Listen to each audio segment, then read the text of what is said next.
vamos a desarrollar la clase presencial de investigación, de taller de investigación. De parte de la universidad, bienvenidos a clase. Esta clase de investigación, de taller de investigación, está enfocada a brindar los parámetros para realizar la investigación relacionada con la materia, tesis. Entiendo que ustedes están llevando la maestría de Derecho Penal, ¿verdad? Entonces, la temática dentro de la cual se debe desarrollar la tesis o el trabajo de investigación debe ser dentro de la materia que están llevando, o sea, en materia penal. Bien, vamos a hacer un pequeño resumen relacionado con el curso.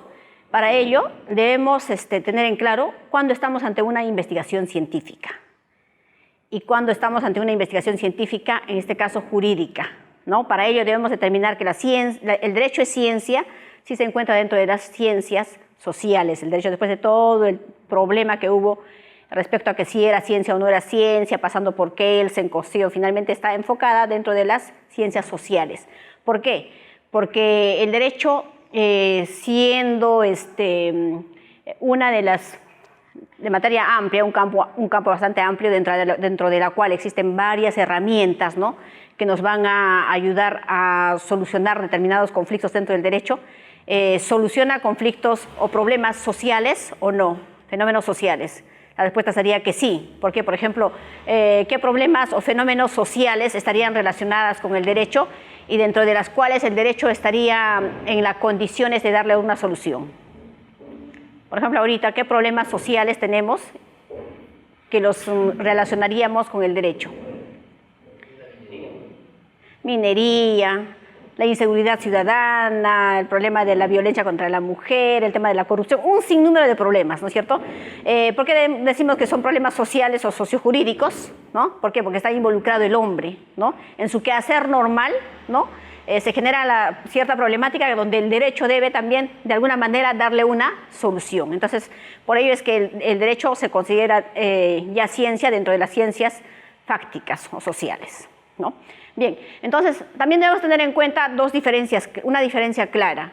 El derecho, si estando dentro de un saber o conocimiento científico, ¿cómo se diferencia de los otros tipos de conocimiento o saber, ¿no?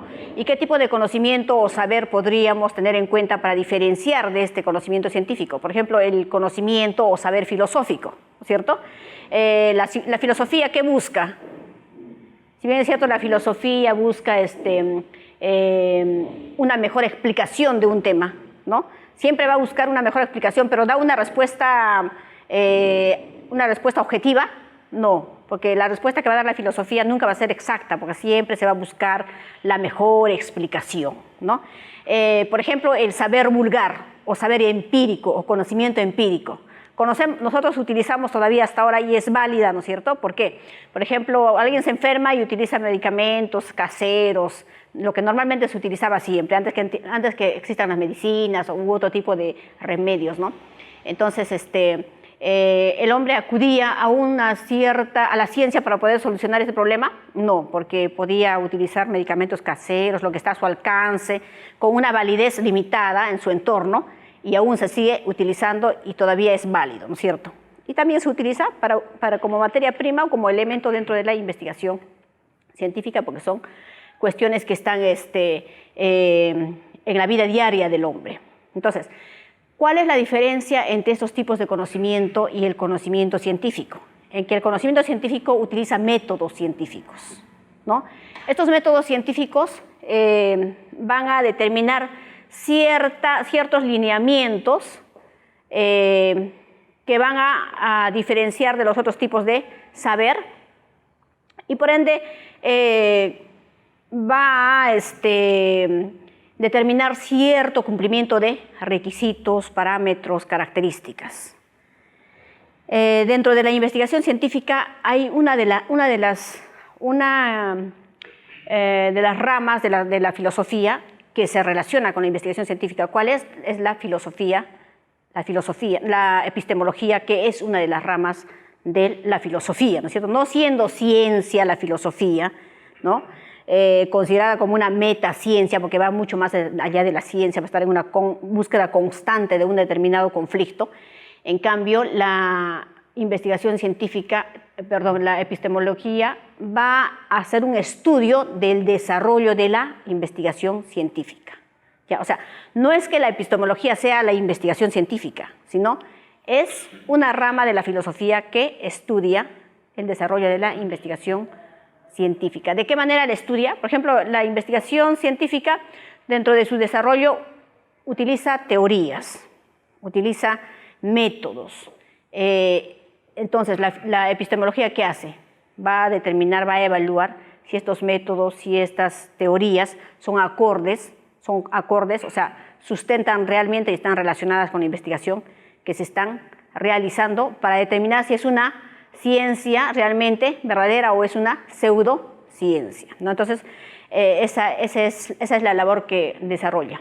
Bien, entonces, una vez que tengamos claro que estamos en una investigación científica, dentro de la cual se encuentra el campo jurídico, ¿no?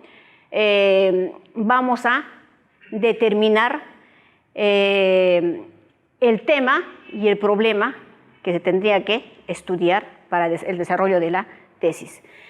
Además de ello, debemos tener en cuenta que siendo la investigación científica, estando el derecho dentro de la investigación científica, ¿no es cierto?, el derecho también ha estado sujeto a muchos cambios en el desarrollo de la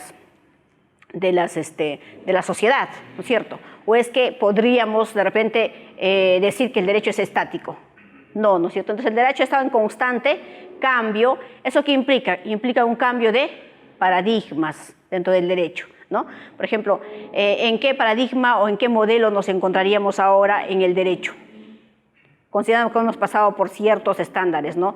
De corrientes, por ejemplo, filosóficas. Hemos tenido el cambio de un modelo naturalista a un positivismo jurídico, y considerando las otras corrientes filosóficas, también debemos tener en cuenta que ahora nos encontramos en un estado constitucional de derecho, hemos pasado por un estado legal a un estado constitucional. Entonces, esos cambios, ¿no?, que generan que se replanteen también las instituciones jurídicas, ¿no es cierto?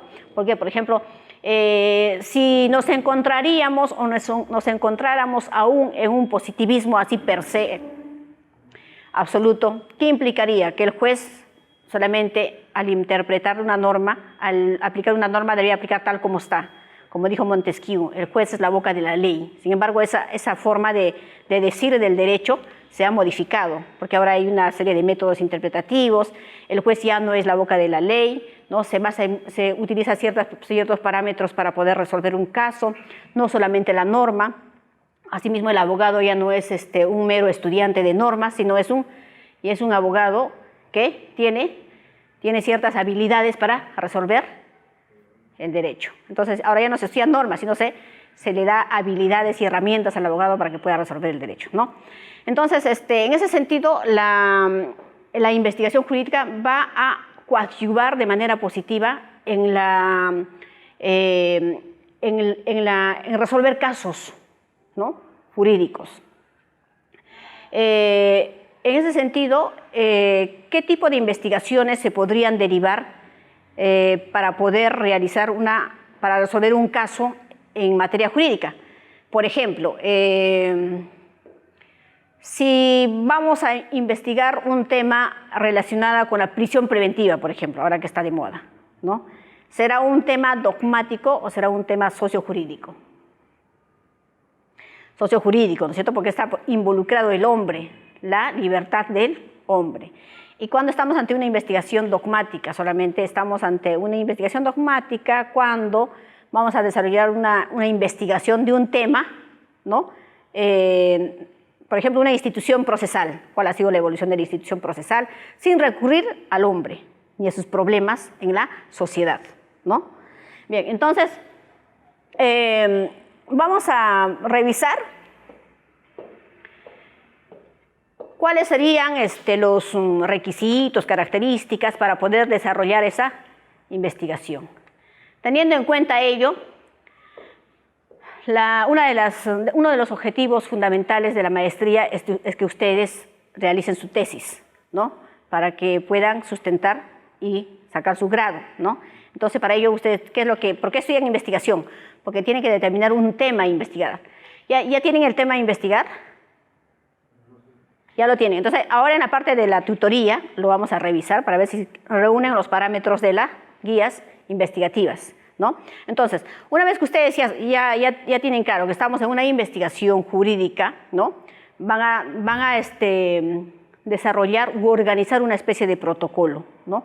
Con todas las etapas de la investigación. Entonces, la fase fundamental de la etapa de investigación es identificar el problema, ¿no? Entonces, nos vamos a detener un poco ahí. ¿Cómo identificaron sus problemas, por ejemplo, ustedes? A veces identificamos un problema porque queremos resolver el tema de la clase y queremos aprobar el tema. A veces es una de las razones que nos empujan a identificar un tema. Pero esa no puede ser la razón para sacar una tesis, ¿no es cierto? Necesariamente tienen que interesarse por un tema. Y hablamos de interesarnos, ¿por qué? Porque si elegimos un tema que no nos gusta, ¿cuál va a ser el resultado? No va a ser nunca la tesis. Entonces, es un poco como que debes involucrarte o comprometerte con un tema que te interesa, ¿no? De alguna manera. Entonces, ¿cómo nacen esas investigaciones? ¿Cómo nacen esos temas para ser investigados en materia jurídica? En este caso, pueden nacer de ideas, pueden nacer de la búsqueda de información, pueden nacer de ciertas contradicciones, de ciertos conflictos, de ciertos vacíos, o cuestiones contradictorias entre la realidad y la norma. Puede nacer de alguna tesis que ya se investigó, pero que ya cambió de paradigma y simplemente quedó obsoleta. O sea, una serie de situaciones puede generar una investigación. Ahorita, sin necesidad de que digamos esas categorías, podríamos decir, por ejemplo, que hay una serie de problemas dentro del ámbito penal, ¿o no?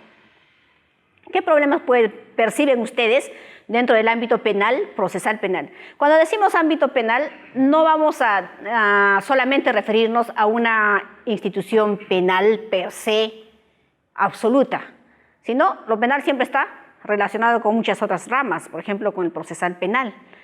Está relacionado con la Constitución, está relacionado con derechos humanos, con una serie de ramas conexas. Entonces, ¿eso qué va a conllevar? A que tenemos todo el material como para que podamos extraer las variables para poder investigar o formular un problema, ¿ya?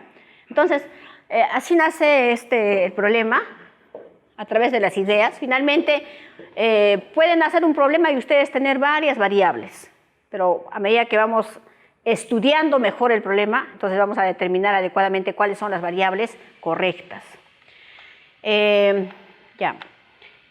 Les decía que la secuencia de la investigación pasa por etapas, donde se utiliza y se observan los métodos. Esa secuencia de etapas deben ser coherentes, ¿no? Poco a poco nos vamos a ir a dar cuenta de qué se trata esto. Sin embargo, cuando identifiquemos el tema a investigar, este tema debe reunir algunas características. Debe ser concreto, delimitado, ¿no? Debe ser delimitado, claro y concreto. ¿Qué significa eso? Que, por ejemplo, no podemos investigar un tema muy amplio, ¿no? Porque no podría ser manejable. Entonces, una de las características de la investigación es que sea delimitada. La delimitación está enfocada a la delimitación temporal, espacial y social. Temporal, ¿por qué? Temporal porque, por ejemplo, si usted investiga el tema de la corrupción, estudiaría la corrupción desde que nació. Hemos tenido corrupción todos los años, no se podría manejar. Entonces, ¿qué debe hacer? Delimitar un periodo de tiempo, ¿no? Por ejemplo, ¿cuál sería? Un periodo en el que, por ejemplo, un periodo de gobierno, digamos, o un periodo del Congreso, o un periodo de determinados jueces, si vamos a investigar la corrupción en la Corte Suprema, digamos. O sea, delimitar a un lugar específico. Entonces, la delimitación es temporal. ¿Por qué? Porque voy a considerar la información de años X, o sea, por ejemplo, del 2016 al 2018, pero deben ser siempre pasados, ¿no? La información pasada. O sea, puede ser que puedo tomar un año o necesariamente. Sí, se puede, pero depende de qué, depende de la información que tengas. Si en ese año tienes bastante información, suficiente. No, si no hay información y necesitas tener en cuenta más años. Bien, entonces, esas características, delimitación temporal, delimitación espacial a un lugar X. La delimitación espacial está relacionada con el espacio geográfico donde se va a desarrollar la investigación. La delimitación social está relacionada con los instrumentos a donde se van a enfocar por ejemplo, las preguntas, el recojo de la información, ¿ya? Bien, entonces, esa delimitación, los criterios ya les he mencionado, puede ser un ejemplo. Y ahí se pueden percatar que la delimitación abarca de lo más general a lo más específico, ¿no es cierto? Y quedarnos con lo más específico para que pueda ser manipulable. Bien, luego debemos tener en cuenta un título de la investigación. Este título parte ¿de dónde? Del tema que ya se ha investigado, ya se ha elegido. Se elige el tema y se realiza y se desarrolla, se diseña el título, ¿no? El título debe tener algunas pautas, algunas características precisas. Por ejemplo, no ser muy abundante en palabras, máximo 20 palabras, que sea entendible y que estéticamente esté bien, ¿no? O sea, que contenga las variables de la investigación. No debe contener como en otras, por ejemplo, he visto en otras universidades que sí contienen la delimitación temporal, espacial, todo, pero el título que tenga las dos variables y se vea bien, ¿no? O sea, que no sea desordenada ni incoherente con el problema. Debe contener cierta información del problema, pero no todo lo que debe contener un problema, ¿ya? Pero lo que sí se debe observar en el título es que tenga coherencia a partir de su formulación con todo lo que se desarrolle después, o sea, con el problema, el objetivo, la hipótesis, todo ello. Luego, bien, acá nos detenemos porque es muy importante. Tienen el título, ya está todo definido. Ahora deben ingresar a lo que se denomina el planteamiento del problema. El planteamiento del problema es una de las partes cruciales en la investigación. ¿Por qué? Porque contiene algunos aspectos bastante relevantes, como cuáles. Por ejemplo, plantear un problema de investigación implica que el investigador debe conocer ese problema en todo su contexto. Por ejemplo, el tema de la corrupción, estamos poniendo un ejemplo así hipotético, ¿solamente es un problema del Perú? No, es un problema que en el mundo seguramente en muchos niveles se da, ¿no? Entonces, para contextualizar yo el problema de la corrupción en el lugar donde voy a investigar, primero debo conocer cómo se maneja, cómo se trata, cómo se presenta ese problema en diferentes niveles de contexto. Por ejemplo, a nivel internacional, a nivel Latinoamérica, a nivel Perú y a nivel lugar donde voy a desarrollar la investigación. De lo general y lo particular. Así es. Ajá, o sea, de lo global a lo particular, aterrizando en el lugar donde se va a desarrollar la investigación. Pero en esa contextualización no se debe mezclar información del marco teórico, sino simplemente la problemática. ¿Para qué estudias la problemática, por ejemplo, a nivel Europa? Para saber cómo es el tratamiento de esa problemática allá, ¿no? Cómo se presenta ese problema. De repente, por Europa han encontrado un control de ese problema que nos pueda servir como modelo, ¿no? O de repente es peor y lo podemos considerar como una cuestión crítica también. Entonces es mejor conocer cómo funciona, cómo se da este problema en diferentes contextos para saber cómo yo voy a atacar y qué control de pronóstico voy a considerar para la investigación que voy a desarrollar, ¿ya? Entonces, la contextualización necesaria, el planteamiento del problema necesariamente involucra la contextualización. Y eso es importante. Porque ¿qué es lo que hacen normalmente los alumnos? Identifican el tema y finalmente formulan el problema, sin conocer el problema como debe ser, en todas sus aristas, cómo se presenta, ¿ya? Entonces, El investigador que elige un tema debe estudiarlo en todo su contexto, en todas sus aristas. ¿Para qué? Para que esté con la para que esté preparado para defenderlo, ¿ya? Entonces, luego de la contextualización, ¿no? Realiza la descripción de la realidad problemática, ¿ya? La descripción de la realidad problemática significa o se entiende como que cuando ustedes aterricen al lugar donde van a desarrollar la investigación, ¿no? Deben describir cómo se presenta la problemática en ese lugar donde van a investigar, ¿ya? Al llegar al lugar donde van a investigar, deben seguir ciertas pautas, ¿no? ¿Cuáles son esas pautas? Estas. Tener en cuenta el diagnóstico situacional del problema en el lugar donde van a desarrollar la investigación. ¿Qué es el diagnóstico situacional? O sea, un diagnóstico, qué síntomas, qué signos presenta el problema, qué indicadores, ¿no? Cómo se presenta el problema, qué tan grave es. Luego el diagnóstico, o sea, el diagnóstico situacional futuro es el pronóstico, ¿no es cierto? Si la problemática no se resuelve, ¿cuál va a ser el futuro de esa situación? ¿No? ¿Qué efectos va a generar? Entonces, por eso se considera, luego de esos dos parámetros de consideración dentro del planteamiento de la descripción de la realidad problemática que está dentro del planteamiento, se considera luego el control del pronóstico. O sea, acuérdense que cuando desarrollamos una tesis, ¿en qué aterrizamos? ¿Cómo terminamos? Diciendo algo, ¿no es cierto? ¿Qué decimos? Recomendaciones. Recomiendo, pero esas recomendaciones, ¿de dónde se coligen? De todo el desarrollo, ¿no? Y de la contrastación de las hipótesis. Entonces, esas recomendaciones se incluye acá, no como la recomendación, sino simplemente como un control del pronóstico. ¿A dónde quiero llegar con la investigación? ¿Cómo voy a atacar el problema? ¿Qué voy a generar? Porque esto es predecible. Una de las características de la investigación también es la predictibilidad, ¿no es cierto? Entonces, esa investigación que ustedes van a desarrollar, ¿para qué sirve? Va a tener que ser útil, ¿no? Va a coadyuvar de manera positiva en algún aspecto jurídico de donde estamos investigando. Entonces,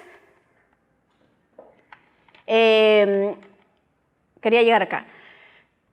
La plena comprensión, lean bien esa diapositiva, la plena comprensión del problema, su investigación, su total asimilación, completa conceptualización y contextualización implica que el investigador ha avanzado un 80%. ¿Qué significa?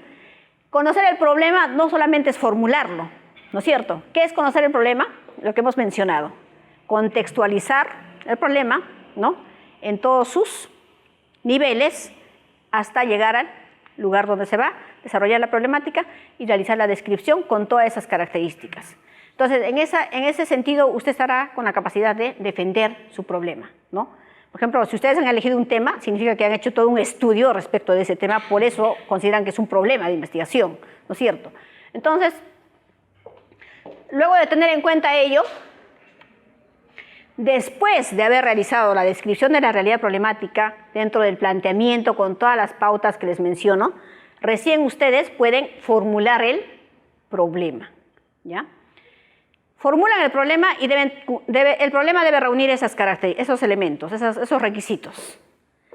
La formulación del problema pasa a ser un tema, ya una cuestión formal. ¿Qué es lo más importante dentro del planteamiento del problema? Conocer el problema y haber estudiado el problema de tal forma que sé cómo se maneja en todo el mundo, ¿no? Y sé cómo podría enfrentar ese problema más adelante con la investigación. Entonces, formulo ese problema de manera, con dos interrogantes, con la finalidad ¿qué? Con una finalidad metodológica.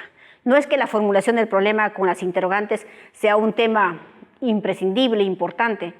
No es una cuestión solamente de formalidad para seguir la metodología o la coherencia que exige el método de investigación, ¿no es cierto? Entonces, esa formulación del problema debe reunir ciertos requisitos. En calidad de pregunta, ¿no? Debe tener una relevancia, debe estar delimitado. ¿Qué delimitaciones habíamos considerado? Especialmente temporal y espacial. Luego de haber formulado el problema, el objetivo, esta información debe tener un sustento del marco, a través del marco teórico, ¿ya? Entonces, por eso es que otra de las etapas de la investigación es el marco teórico. ¿Qué comprende el marco teórico? Comprende toda la información que va a sustentar las dos variables. Cada una de las variables, no solamente una. Si tenemos dos variables, cada una de las variables debe tener una información dentro del marco teórico. ¿Qué tipo de información? Bases teóricas, teorías que sustentan la hipótesis. ¿Y qué son las teorías? ¿Qué es una teoría dentro del ámbito de la investigación científica? Una teoría son leyes, ¿no es cierto?, aprobadas a través del consenso científico que se convierten en leyes. Por ejemplo, dentro del ámbito jurídico, ¿qué se considerarían teorías? No, la doctrina en sí no es, porque la doctrina es una recopilación de datos de diferentes autores. Podríamos decir, por ejemplo, si vamos a defender derechos fundamentales, ¿cuál sería la teoría que sustenta la defensa de esos derechos, la existencia de esos derechos fundamentales? Puede ser, por ejemplo, el positivismo jurídico. ¿Por qué? Porque el positivismo jurídico sustenta, defiende que los derechos fundamentales están plasmados en el catálogo de la Constitución, por ejemplo. Que existe un derecho fundamental, existen garantías, pero de manera esencial, ¿qué otra corriente defendería la protección de derechos fundamentales?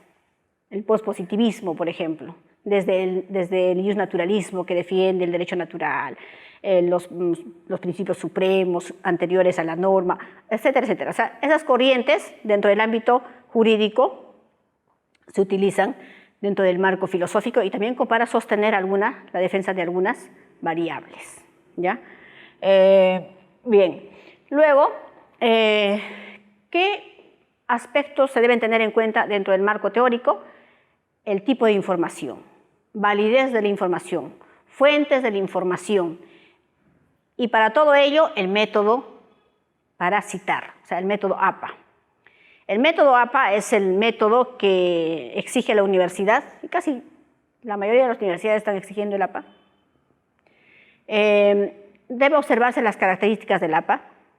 Ahora que está siendo bastante cuestionado el tema del plagio, en todas las intervenciones que realicemos tenemos que citar.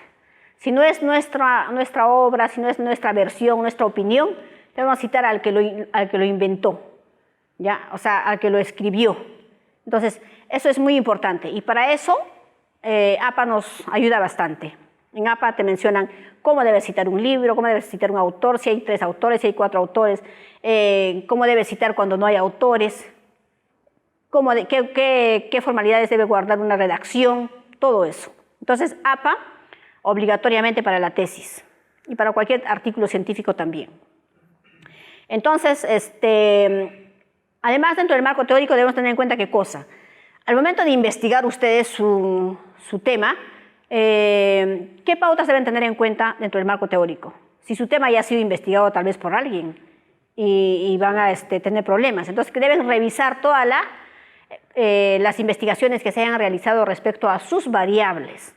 Estas investigaciones, esto se llama el estado del arte, ¿ya? Que implica cuál es el estado de la cuestión de mi tema, o sea, hasta dónde se ha investigado mi tema, ¿no? Y cuáles son los parámetros de investigación que se haya realizado sobre mi tema, repositorios de tesis, artículos de investigación, pero todo con rigor científico. No pueden ser libros de doctrina o cualquier libro, no puede ser materia de antecedentes de la investigación. Una consulta. Sí. He visto, por ejemplo, algunas tesis anteriores, años atrás, donde se colocan antecedentes, por ejemplo, antecedentes nacional e internacional. Sí. Pero ahora estoy viendo que que no se utilice ese término, sino estado de la cuestión. Sí. ¿Es lo mismo o en qué cambia? No. El estado de la cuestión engloba todo. Por ejemplo, el estado de la cuestión, con esa palabra te estoy diciendo hasta dónde se ha avanzado en este tema. Dentro del estado de la cuestión deben estar los niveles, de todas maneras, internacional, nacional. ¿Ya? No lo excluye.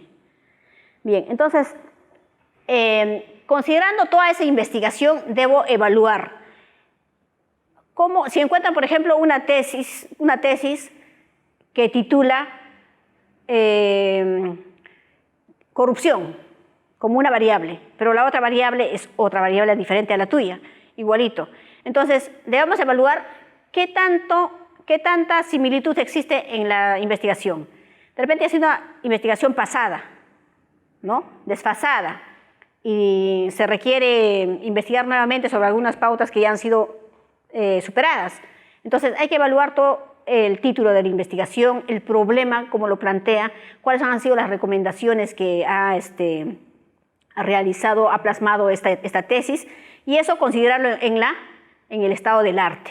Y hacer un comentario respecto a que la tesis no se asemeja en ambas variables con la de ustedes, y que por qué se diferenciaría la de ustedes, ¿no es cierto? O sea, una diferencia de por qué mi tesis es diferente a la que ya se ha desarrollado. Para eso es importante el estado del arte, ¿ya? Pero es nuevo, ¿no? Porque antes creo que no se utilizaba, o siempre se utilizaba. Siempre se ha utilizado. ¿Sí? ¿Hace 4 o 5 años? Sí, ¿ah? Yo sí sabía que citaba nada más antecedente nacional, internacional, pero no había ese análisis que usted está comentando ahorita, del antes y después. O sea, ese análisis no había en la tesis. Ya. No se citaba en los trabajos. De repente no se observaba, pero ¿para qué citas una tesis si solamente le vas a poner los nombres? Tienes que hacer una especie de análisis de por qué la estás citando y por qué la tuya sería diferente. Es necesario ese análisis, ¿no? Y luego, dentro de las fuentes, ¿qué fuentes consideramos para la investigación? Fuentes primarias, fuentes secundarias, de primera mano, de segunda mano. ¿Qué fuentes son primarias y qué fuentes son secundarias? Por ejemplo, ahí sí utilizamos los libros para el tema de el marco teórico, por ejemplo, ¿no? Para el tema de definiciones, conceptos para bases teóricas, utilizamos qué tanto se ha estudiado, qué tanto se ha escrito respecto a una variable. O sea, por ejemplo, si consideramos las teorías para una investigación, hay muchas teorías. Puede haber teorías lejanas y puede haber teorías próximas. Pero ¿cuál es lo que vas a utilizar? Vas a utilizar las teorías más próximas, ¿no? La que más te ayuden a sustentar una hipótesis. Porque si utilizas todas las variables, es un problema, también al momento de exponer. Porque te van a preguntar con qué teorías sustentas tu hipótesis, por ejemplo, ¿no? Entonces, los requisitos que deben reunir la información es información reciente, ¿no? Pero hay clásicos que son, pues, de años atrás. No se puede dejar de utilizarlos, ¿no? Sin embargo, siempre se debe tener en cuenta la información más reciente, ¿no? Y la más antigua, dejarla de lado, ¿no? Y elegir la más próxima. Sin embargo, los clásicos, como les decía, no se puede omitir. Bien, luego del marco teórico se formula la hipótesis. La hipótesis es la respuesta tentativa al problema, habíamos dicho, ¿no es cierto? ¿Cuál es el contenido de la hipótesis? La estructura de la hipótesis está contenida por las variables, ¿no? Las unidades de análisis, ¿no? Y finalmente, el método o el diseño de investigación. El diseño de investigación está relacionado con el tipo de método que se va a utilizar, las técnicas o instrumentos de recolección de datos, la población, la muestra representativa. Las unidades de análisis están dentro de la población, ¿no? Y la población es, por ejemplo, si usted va a desarrollar el tema de la corrupción, ¿cuál será la población? ¿En qué lugar lo ha enfocado? Cerca de Lima.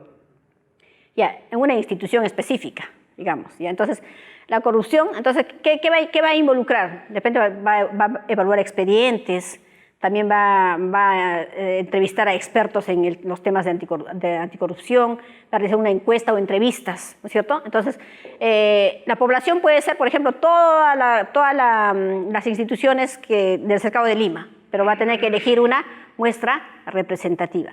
Dentro de la muestra representativa hay dos parámetros. La muestra representativa puede ser probabilística y no probabilística.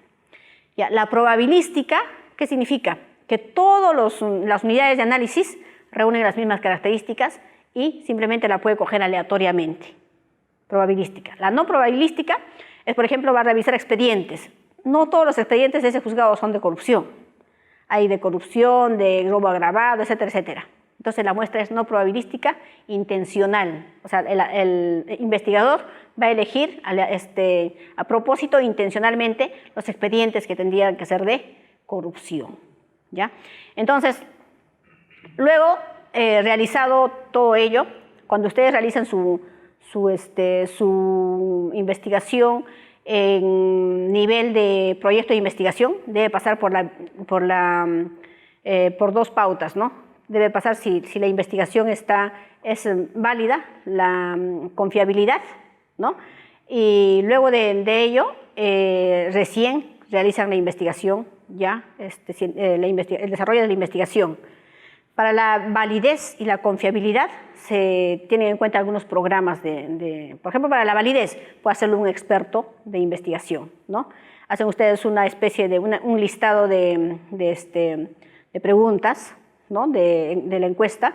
¿De dónde salen las preguntas? De los objetivos específicos, los indicadores, la hipótesis, ¿no? Plantean todo ello, que se llaman reactivos, y luego el investigador va a revisar si esos reactivos que ustedes han desarrollado guarda coherencia con la investigación, con todos los parámetros de la investigación que están desarrollando, ¿no? Entonces, si es así, entonces va a ser válida y confiable. También hay varias formas de confiabilidad, y una de ellas es, por ejemplo, es a través de un programa estadístico. Y esta, al arroja un número válido que va a determinar si es confiable o no. Y ahí luego todo ese paquete ya estadístico que ustedes han recogido con los instrumentos de recolección de datos, ya se manda a la estadística, y ese resultado debe ser analizado para realizar la conclusión y las recomendaciones. Bien, entonces, es importante, por ejemplo, acá tenemos una muestra de cómo sería esa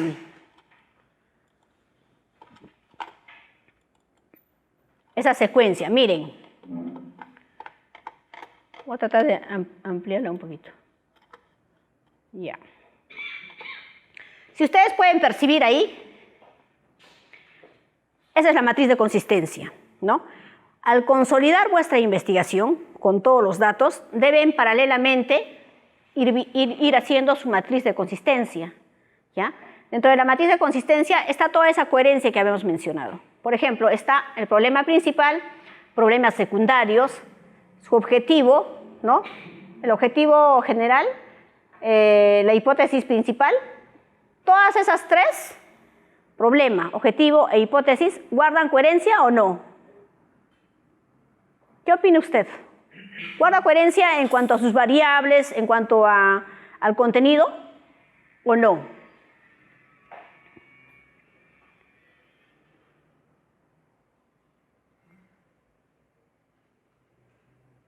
¿Sí o no?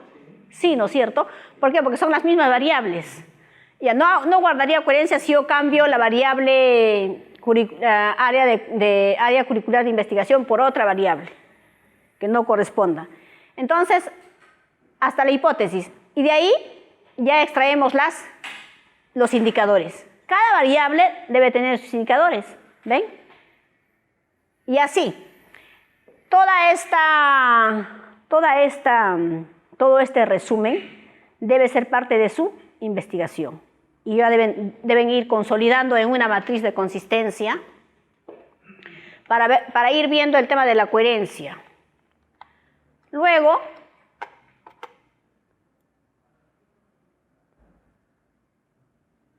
por ejemplo, para ver el tema de la confiabilidad a través de un juicio de expertos, miren, ahí está la variable. Vean la variable, luego vean las dimensiones de la variable y luego vean los indicadores. Luego se plantean las preguntas.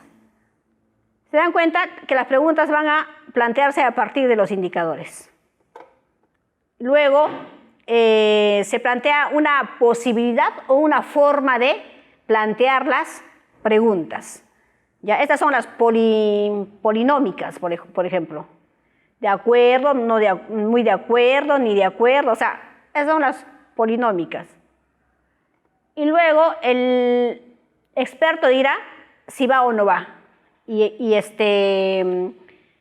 considera el sí o el no, si es válida o no es válida su reactivo. Si el reactivo no es coherente con su investigación, entonces, ¿qué se va a hacer?